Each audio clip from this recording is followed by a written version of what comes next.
If you're renting right now, what I'm about to tell you could be the difference between keeping your home and being forced out with nowhere to go. And if you're LGBTQ+, listen up, because we face housing discrimination at nearly double the rate of straight cisgender people. These new laws aren't just important, they could literally change your life.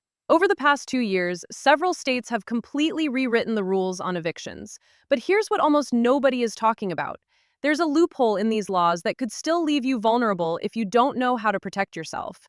By the end of this video, you're going to know three critical things. First, which states have banned no-fault evictions, and what that actually means for your lease. Spoiler alert, it's not what most people think. Second, the one protection that sounds amazing but has a hidden catch that could cost you thousands.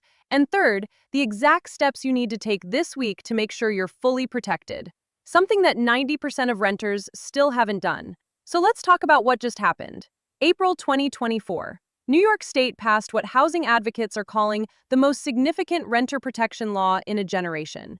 They called it Good Cause Eviction. And here's the thing, even if you don't live in New York, you need to pay attention, because California followed with their own version in April 2025.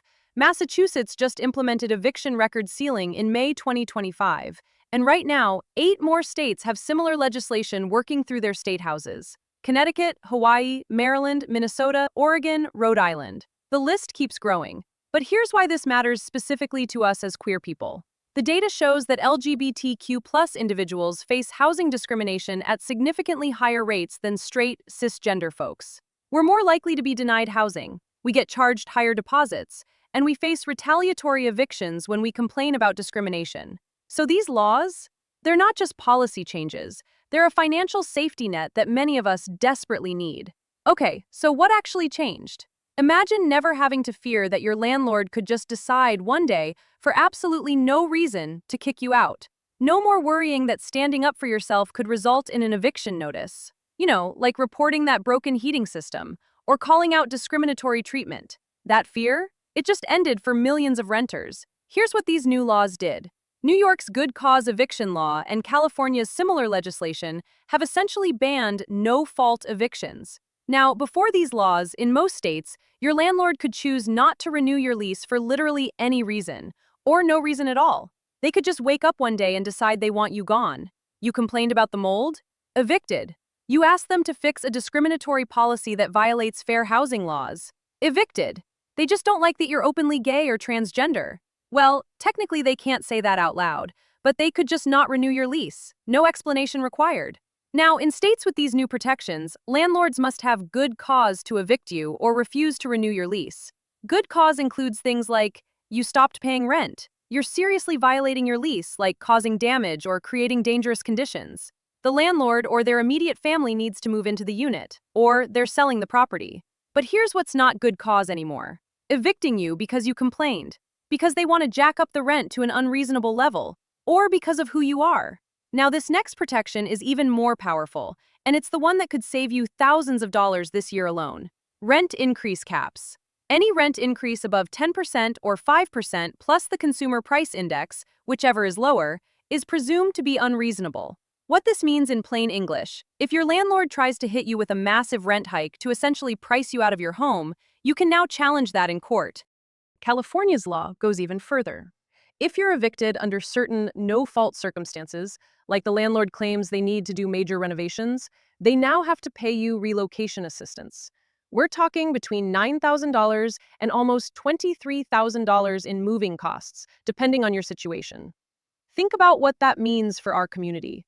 32% of LGBTQ+ people have incomes under $24,000 a year. For trans folks, 15% live on less than $10,000 annually. An unexpected eviction with zero financial assistance isn't just inconvenient, it can lead directly to homelessness. These relocation payments are literally a financial lifeline. But, and this is where you really need to pay attention, these laws have some major exemptions. This is the loophole I mentioned at the beginning. In New York, the Good Cause Eviction law does not apply if your landlord owns 10 or fewer units in the entire state. That's the small landlord exemption. It also doesn't apply if your building got its certificate of occupancy after January 1st, 2009, which means it's exempt for up to 30 years. And if your rent is above 245% of the area's HUD fair market rent, also not covered. California's protections have similar carve-outs. Why does this matter for you?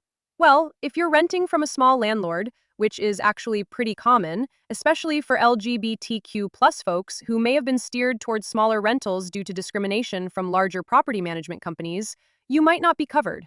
If you're in a newer luxury building because you're in a major city where that's what's available, you might not be covered.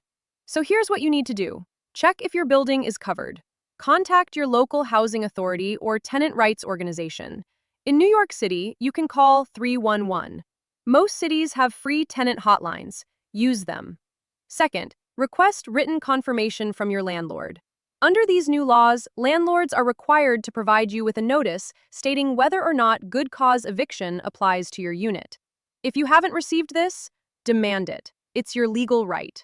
And third, document everything. Keep copies of all communications with your landlord. Take photos of any issues with the property. Save rent receipts.